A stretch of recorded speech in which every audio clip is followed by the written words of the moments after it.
할렐루야. 10월 12일 목요일 새벽입니다. 오늘도 우리 하나님께 예배함으로 복된 하루 시작하도록 하겠습니다. 오늘 하나님께서 주시는 은혜의 말씀은 신약성경 마태복음 2장 13절부터 23절 말씀이 되겠습니다. 마태복음 2장 13절에서 23절 말씀을 봉독해 드리겠습니다. 그들이 떠난 후에 주의 사자가 요셉에게 현몽하여 이르되 헤롯이 아기를 찾아 죽이려 하니 일어나 아기와 그의 어머니를 데리고 애굽으로 피하여 내가 네게 이르기까지 거기 있으라 하시니 요셉이 일어나서 밤에 아기와 그의 어머니를 데리고 애굽으로 떠나가 헤롯이 죽기까지 거기 있었으니 이는 주께서 선지자를 통하여 말씀하신 바 애굽으로부터 내 아들을 불렀다 함을 이루려 하심이라.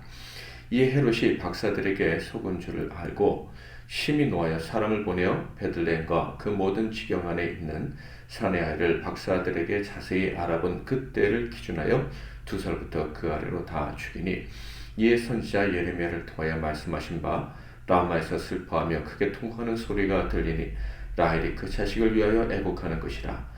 그가 자식이 없으므로 위로받기를 거절하였도다 함이 이루어졌느니라. 헤롯이 죽은 후에 주의 사자가 애굽에서 요셉에게 현몽하여 이르되 일어나 아기와 그의 어머니를 데리고 이스라엘 땅으로 가라.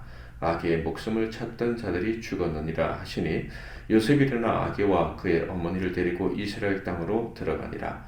그러나 아킬라오가 그의 아버지 헤롯을 이어 유대 임금됨을 듣고 거기로 가기를 무서워하더니 꿈에 치시하심을 받아 갈릴리 지방으로 떠나가 나사렛이란 동네에 가서 사니 이는 선지자로 하신 말씀에 나사렛 사람이라 칭하리라 하심을 이루려 함이로라. 아멘. 오늘은 아기 예수의 여행, 아기 예수의 여행이란 제목으로 하나님 말씀을 상고하겠습니다. 예수님은 우리 모든 죄인들의 죄를 대속하시기 위해 오셨습니다. 인간의 몸을 입고 태어나셨습니다. 그러나 세상은 그를 환영하지 않았죠. 예언된 대로 다윗의 자손으로 태어나셨지만 유대인들 중에 그분을 왕으로 맞이한 사람은 하나도 없었습니다. 오직 천대받는 이방인들 중에서 동방의 청학자들과 당시 가장 천한 직업에 종사하고 있었던 목자들 뿐이었습니다. 당시 교회와 국가의 지도자들 중에 주님을 환영한 자는 하나도 없었을 뿐만 아니라 그들의 왕을 중심으로 조직적으로 예수를 해하려고 했습니다. 자, 그 결과가 이러했습니다. 16절부터 18절. 이에 헤롯이 박사들에게 속은 줄 알고 심히 노하여 사람을 보내어 베들레헴과 그 모든 지경 안에 있는 사내 아이를 박사들에게 자세히 알아본 그때를 기준하여 2살부터 그 아래로 다 죽이니 이에 선지자 예레미야를 통하여 말씀하신 바 라마에서 슬퍼하며 크게 통곡하는 소리가 들리니 라헬이 그 자식을 위하여 애곡하는 것이라. 그가 자식이 없으므로 위로받기를 거절했도다 함이 이루어졌느니라. 헤롯은 왕위를 지키기 위해서라면 무슨 짓이든 할 수 있었던 사람이었습니다. 이 정도의 일은 그에게 아무것도 아니다 라는 말이죠. 정말 영아를 살해하는, 그것도 말할 수 없는 수많은 숫자의 아기들을 살해하는 이런 일은 사람으로서 할 수 있는 일이 아닙니다. 용서받을 수 없는 일이죠. 그런데 그는요, 자기 왕위를 지키기 위해서라면 누구라도 죽일 수 있는 사람이었어요. 그래서 자기 세 아들이, 그 아들들이 자기의 왕위를 찬탄할까라는 그런 환각에 사로잡혀서 세 아들을 죽였을 뿐만 아니라 심지어 그가 총애하던 아내까지도 자기의 왕위를 찬탄한다는 뉘명을 씌워서 살해했던 그런 악마 같은 사람이었습니다. 하나님께서는요, 그가 벌일 일을 아셨습니다. 그래서 예수님을 애굽으로 피난시키기로 결정하셨죠. 그래서 예수님은 여행을 떠나게 된 것입니다.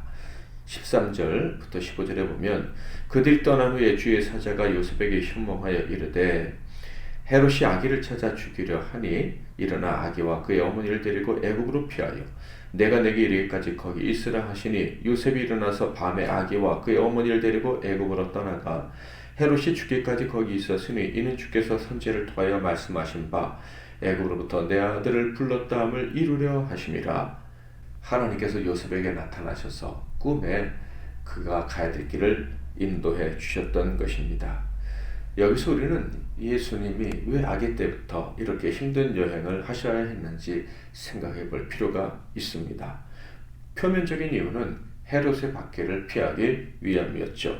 그러나 더 중요한 이유가 있습니다. 첫 번째로 예수님은 나사렛 사람이라고 불리셔야 했기 때문입니다. 23절 나사렛이란 동네에 가서 사니 이는 선제로 하신 말씀에 나사렛 사람이라 칭하리라 하심을 이루려 함이로라.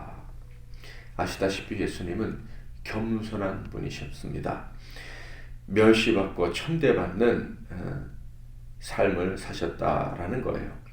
예수님은 이렇게 가장 낮은 자가 되셔야 했습니다.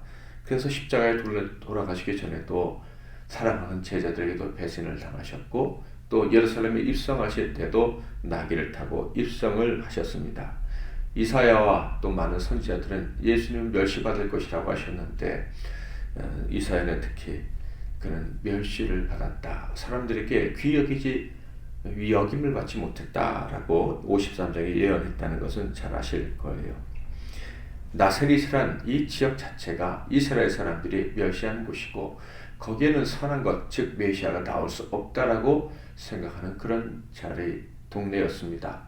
예수님은 바로 이런 멸시를 받기 위해서 가장 겸손한 모습으로 십자가를 지시기 위해서 바로 그곳으로 여행을 하셨던 것이죠. 둘째는 예수님이 이스라엘의 대표이셨기 때문입니다. 모든 택함받은 자들의 대표로서 여행을 하셨다라는 거예요. 예수님의 여정의 핵심이 무엇입니까? 애굽으로의 피난을 통해서 위기를 극복하고 가나안으로 돌아오신 것 아닙니까? 이것이 누구의 여정과 같습니까? 바로 출애굽 이스라엘의 여정, 애굽으로 피신했다가 출애굽한 이스라엘의 여정과 같은 거예요. 즉 하나님의 큰 구원을 경험한 이스라엘의 여정과 예수님은 같은 여정을 밟으셨다라는 거예요. 이를 통해서 예수님의 여정은 하나님의 큰 구원을 이루실 그 과정이다라는 것을 확실하게 보여주시는 것입니다. 즉 예수님은 하나님의 구원 역사 그 자체가 될 것임을 이 갓난아기 때 여행을 통해서 예언을 해 주신 것입니다. 호세아도 이렇게 말했죠. 이스라엘이 어렸을 때 내가 사랑하여 내 아들을 애굽에서 불렀거늘. 바로 15절 말씀이 바로 이 호세아서의 말씀을 인용한 것이다 라고 할 수가 있겠습니다. 예수님은 그 출생과 갓난아이 때부터 하나님이 주신 완벽한 삶을 사셨다는 것을 오늘 말씀을 통해서 우리는 확인할 수가 있습니다. 오늘 말씀을 통해서 우리는 이런 기도를 했으면 좋겠습니다. 우리도 그런 삶을 살아야 하지 않겠습니까? 그런 삶을 살고 싶지 않습니까? 우리는 작고 무지하지만 하나님께서 아기 예수님을 사용하셨던 것처럼 우리도 사용하시기를 소망하는 마음이 우리에게 있습니다. 우리의 삶을 사용하셔서 하나님의 그 위대하신 뜻, 위대한 구원 사역을 이루어 주시기를 하나님께 기도하고 오늘도 하나님이 사용해 주시기를 소망하며 보내는 그런 복된 날이 될 수 있기를 주님의 이름으로 축복합니다. 주님 뜻대로 살기로 했네 찬양하고 기도하겠습니다. 주님 뜻대로 살기로 했네 주님 뜻대로 살기로 했네 주님 뜻대로 살기로 했네 뒤돌아서지 않겠네 이 세상 사람 날 몰라줘도 이 세상 사람 날 몰라줘도 이 세상 사람 날 몰라줘도 뒤돌아서지 않겠네 세상 등지고 십자가 보내 세상 등지고 십자가 보내 세상 등지고 십자가 보내 뒤돌아서지 않겠네. 오늘도 말씀 붙잡고 기도하시고 승리하시는 하루 되시기를 바랍니다. 기도하겠습니다. 하나님 아버지, 예수님이 그 갓난 아기이셨을 때부터 험난한 인생 여정을 겪으셔야 했습니다. 먼 타국까지 여행하셔야 됐다는 것을 오늘 말씀을 통해 확인해 보았습니다. 그러나 그 여정은 그저 단순히 힘든 여정이 아니라 하나님의 큰 구원의 역사의 한 과정이었다는 것을 확인할 수가 있었습니다. 우리의 인생 여정도 때로는 힘들고 고난해도 하나님의 큰 구원을 위한, 하나님이 큰 구원을 이루시는데 사용하시기 위한 그런 여정이 되기를 소망합니다. 오늘 하루와 우리 평생이 그런 여정이 되기를 소망하오니 주님 우리를 사용해 주시옵소서. 예수 그리스도의 이름으로 기도하옵나이다.